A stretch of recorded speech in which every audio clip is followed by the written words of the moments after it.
నమస్తే. పోసాని కృష్ణమురళిని ఇప్పటికీ అంటే ఒక జైలు నుంచి ఇంకో జైలుకి తరలిస్తున్నారు. పిటి వారెంట్ల మీద పిటి వారెంట్లు వేస్తున్నారు అని చెప్పేసైతే మాట్లాడుకుంటున్నాం. వార్తలు కూడా అవే వస్తున్నాయి. అసలు ఏం జరుగుతుంది పోసాని కృష్ణమురళి అరెస్ట్‌లో? అసలు ఎలా ఉండబోతోంది అనేది మనతో పాటు చెప్పడానికి నట్టికుమార్ గారున్నారు. ఆయనతో మాట్లాడదాం. నమస్తే సార్. నమస్తే. సార్ పోసాని కృష్ణమురళి గురించి మనం మళ్ళీ చెప్పక్కర్లేదు. అరెస్ట్ అయ్యారు. రిమాండ్‌లో ఉన్నారిప్పుడు.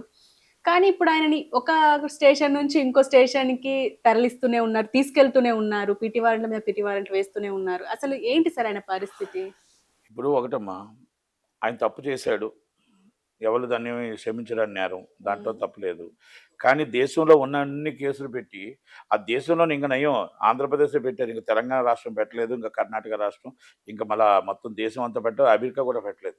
ఇప్పుడు అమెరికా కూడా పీటీ వారెంట్ మీద తీసుకెళ్తారేమో నాకు తెలియదు కానీ, అంటే గవర్నమెంటు కక్ష సాధింపు చెయ్యండి. తప్పు చేసిన మీద శిక్షించండి.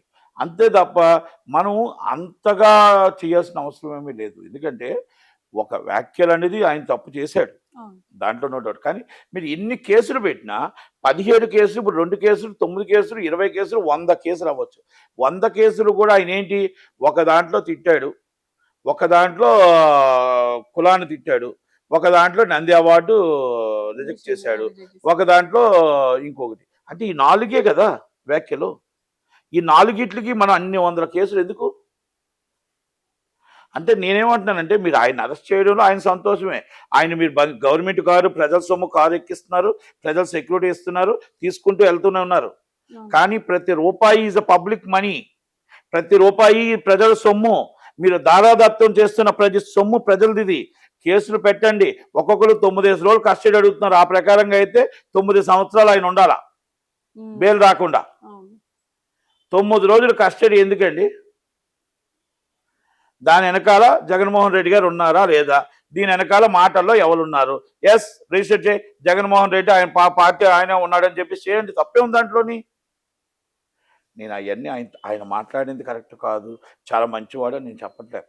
మంచివాడు కాకపోయినా మనం కేసులు పెడుతున్నప్పుడు ఆ కేసుల్లో ప్రాధాన్యత ఉంది. ప్రజలు చూస్తున్నారు.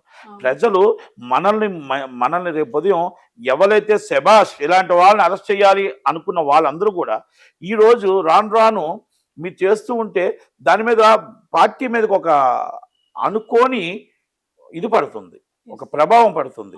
ప్రజల సొమ్ము వీళ్ళ సొమ్ము కాదు కదా, వీళ్ళ పార్టీ సొమ్ము కాదు కదా, వాళ్ళ పార్టీ సొమ్ము కాదు కదా. ప్రజల సొమ్ము తీసుకొని చక్కగా మీరు పీటీ వారెంట్లు చేసుకుంటూ వెళ్తుంటే ఇది ఏంటి అంటే, రేపు ఫర్దర్గా ఇలాగా ఇంకొకరు మాట్లాడకూడదని చేస్తున్నారా? లేకపోతే ఇన్ని కేసులు మీరు మొత్తం దేశంలో మీకు 1 కోటి మంది ఉన్న సభ్యులు, వాళ్ళకు ఒక 50 లక్షల మంది ఉంటారు. మొత్తం 1,50,00,000 మంది కేసులు పెడితే, ఆ తర్వాత తెలంగాణలో 1 కోటి మంది కేసులు పెడితే, మళ్ళీ కర్ణాటక, తమిళనాడు కూడా వదిలేకుండా అది కూడా కేసులు పెడితే, కేరళ కూడా కేసులు పెడితే, ఇంకా అమెరికా దాకా వెళ్ళిపోతే ఆయన జీవితాంతం ఇక్కడ పోలీస్ స్టేషన్లో పీటీ వారెంట్లో తిరుగుతూనే ఉంటాడా? అందుకనే సుప్రీంకోర్టు కొన్ని జడ్జిమెంట్స్ ఉన్నాయి. ఓకే, వాళ్ళు ఎందుకు వెళ్ళట్లేదు, ఏమి వెళ్ళట్లేదు, ఎందుకు చేయట్లేదు, ఎందుకు వెయిట్ చేస్తున్నారు అనేది ఆ లీగల్ టీమ్ అండ్ వైసీపీ వాళ్ళకి సంబంధించిన విషయం. మాకు సంబంధం లేదు.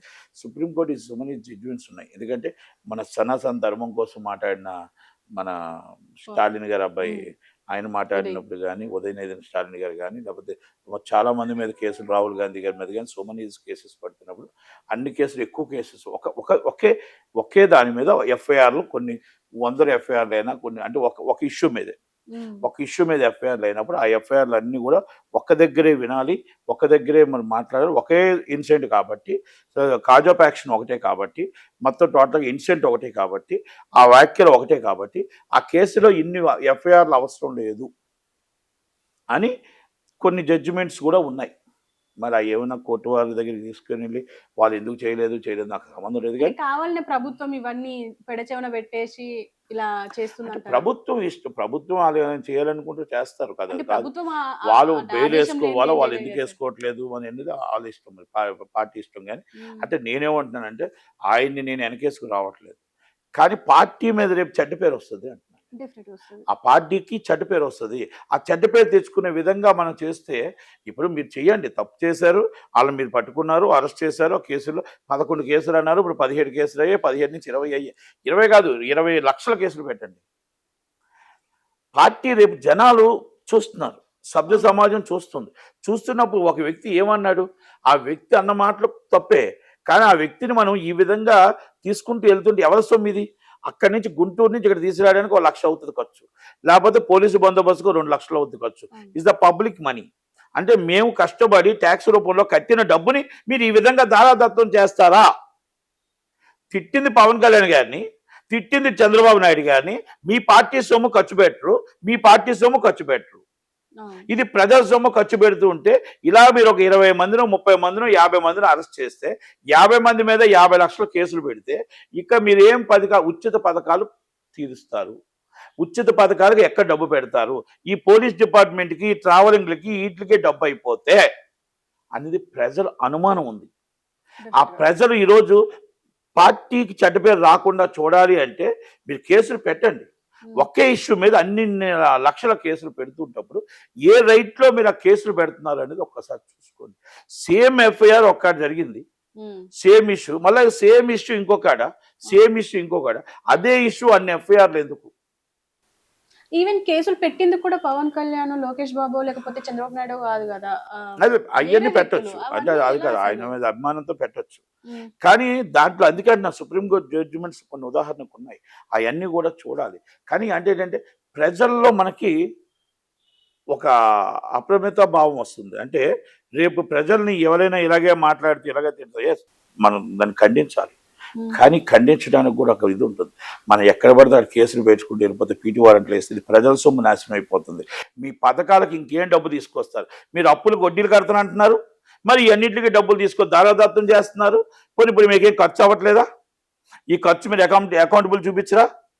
మీరు పీటీ వారెంట్ వేశారు, అక్కడి నుంచి ఆదోని తీసుకొస్తున్నారు, ఆదోనికి 1,00,000 ఖర్చు అవుతా అవదా? అక్కడి నుంచి మళ్ళీ నర్సరావుపేట తీసుకెళ్తున్నారు, అక్కడి నుంచి మళ్ళీ చిలకలూరుపేట తీసుకెళ్తున్నారు, అక్కడి నుంచి మీరు మళ్ళీ ఆదోని తీసుకెళ్తున్నారు, అక్కడి నుంచి చిత్తూరు జిల్లా తీసుకెళ్తున్నారు, అక్కడి నుంచి విశాఖపట్నం తీసుకెళ్తున్నారు, అక్కడి నుంచి మీరు ఇది మనం ఏదంటారు ఇచ్చాపురం తీసుకెళ్తున్నారు, అక్కడి నుంచి మీరు తెలంగాణకు తీసుకురండి, అక్కడి నుంచి కేరళకు తీసుకెళ్ళండి, అక్కడి నుంచి అమెరికాకు తీసుకెళ్ళండి.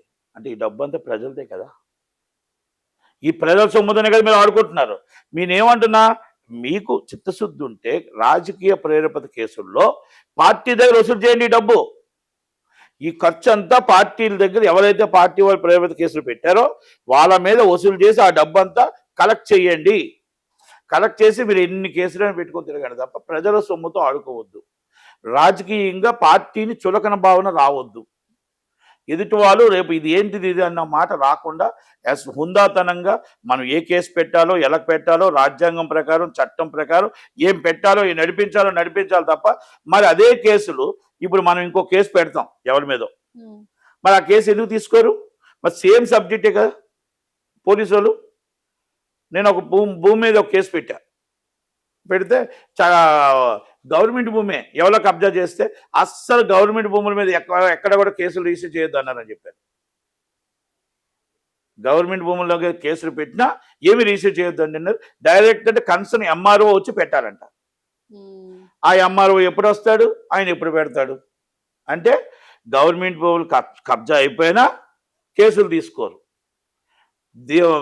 దేవుడి మాన్యం అన్యాయం అయిపోయినా కేసులు తీసుకోరు. ఆ గవర్నమెంట్ ఆఫీసర్ వీళ్ళు పెట్టరు కేసు కదా. అంటే ఇప్పుడు మరి ఇలాంటి అన్నింటిలో గవర్నమెంట్కి అన్యాయం జరిగినవి ఏమి రావు.